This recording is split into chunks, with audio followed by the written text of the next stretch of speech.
Alors du coup, on a toujours une petite tribune, la commission junior. Pour ceux qui ne le savent pas, qu'est-ce que la commission junior? La commission junior est en fait un groupe parmi les adhérents de la SFPO où on essaye de fédérer finalement les plus jeunes de nos collaborateurs. Depuis le début, on avait ciblé les internes, les assistants, les jeunes PH. Le but, c'est que c'est sur le volontariat. Quand vous adhérez à la SFPO, quand vous vous intéressez aux travaux de la SFPO, vous pouvez, si vous vous sentez concerné par la commission junior, vous signaler et venir travailler avec nous. Un deuxième axe essentiel de la commission junior, c'était de pouvoir partager l'expérience entre les grands centres et les centres de moins grande envergure, comme les périphériques.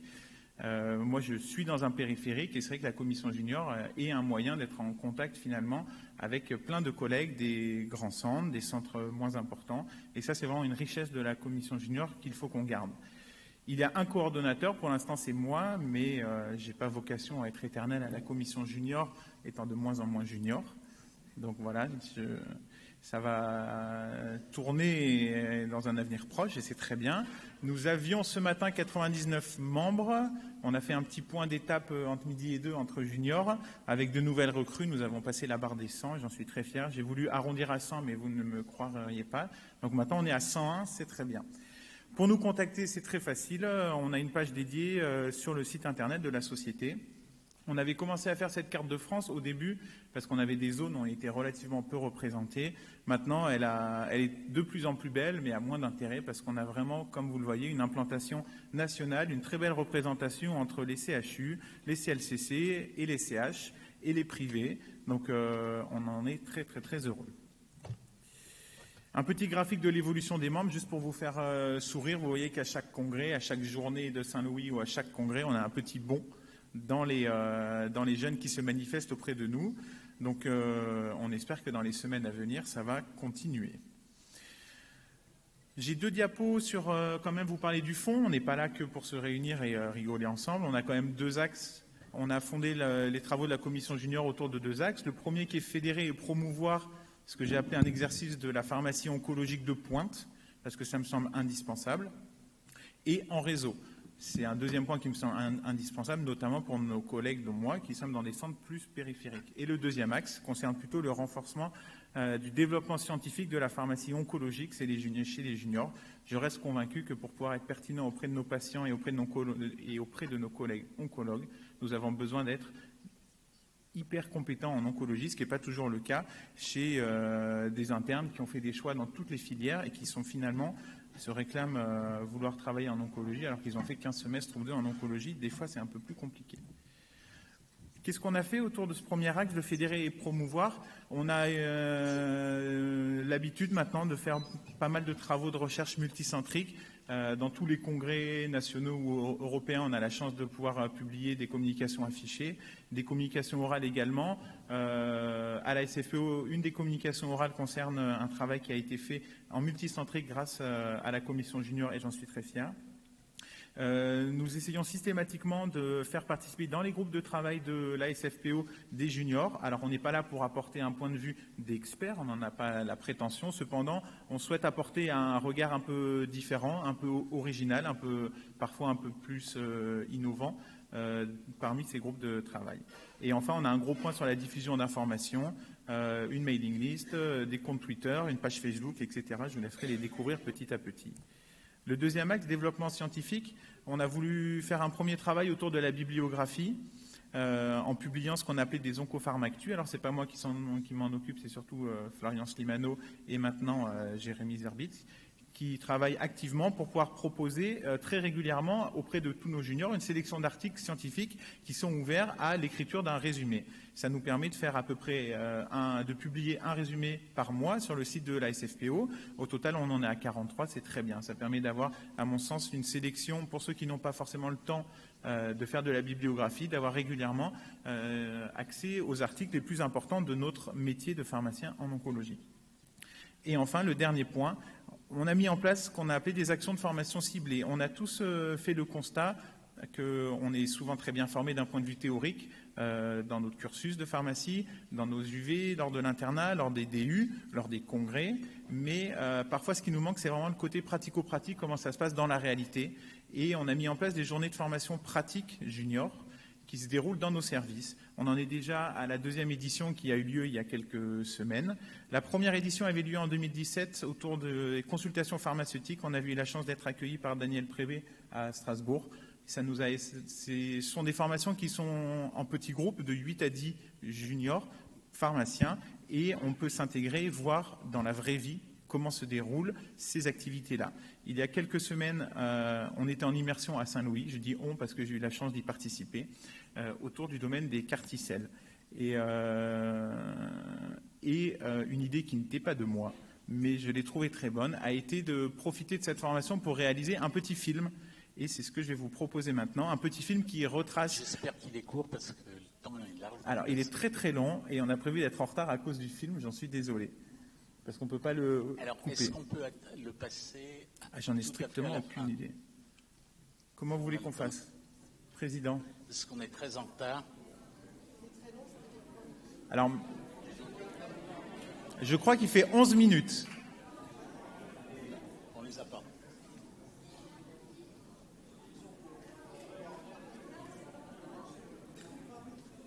Alors, en fait, si on le lance, je pense que je ne vais pas avoir la main pour avancer et je ne le connais pas suffisamment pour savoir à quel moment. Comment vous voulez qu'on fasse? On le fait? Ah, bon, allez, c'est parti alors. Et je le découvre en même temps que vous. Hein. Merci, Président.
Merci beaucoup. Alors on enchaîne rapidement.